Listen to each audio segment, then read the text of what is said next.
Bueno, argietu honetan ditugu. 20 zentimoko txampon batzuk, bai, pilo bat. Bai. Eta eramango dugu, aldatzen.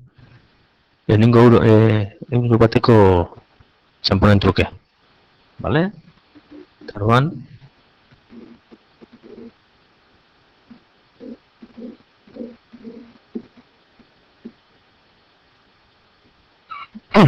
trukatzerakoan balio berdina lortu behar dugu bietatik, baina lortuko dituguna esango dira txampon gutxiago, hori argi dago, vale?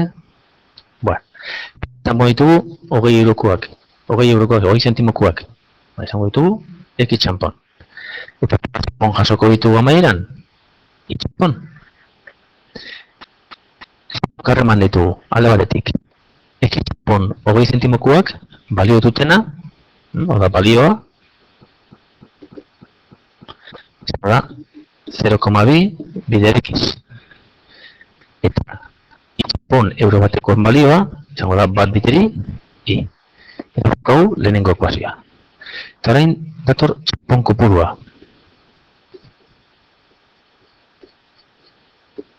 Vale? Txampon ditugu 20 zentimokoak, ekiz. Eta negute, lortuko ditugula, lehen eukidugunak baino 25 txampon gutxiago. Vale? Beraz, i gehi 24 izango dira x. Edo beste modu baten, nahi baduzue, normalean i atzatzen ditugu dugunez eta i berdin x ken 24. Kasonetan, ekuazio bietan daukagu i atzatuta. Tarun barrintza metodo erabiliko dugu. Daukagu. X ken 24 berdin 0,2 x. Claro, ipini genuen alrebez, 0,2 x berdin x ken 24 eta horretzat ez preocupatu, bietan eneik. Kasonetan x karego dituguna eta zenbakiak bestalde.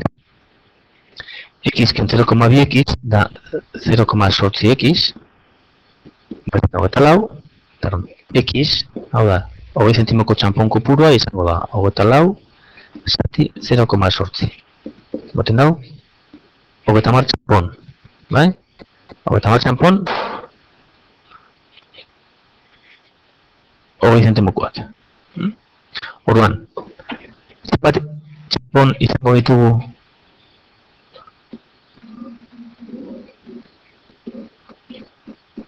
euro batekuak?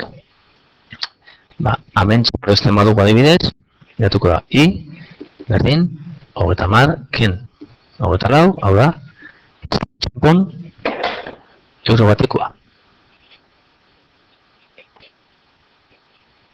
Vale?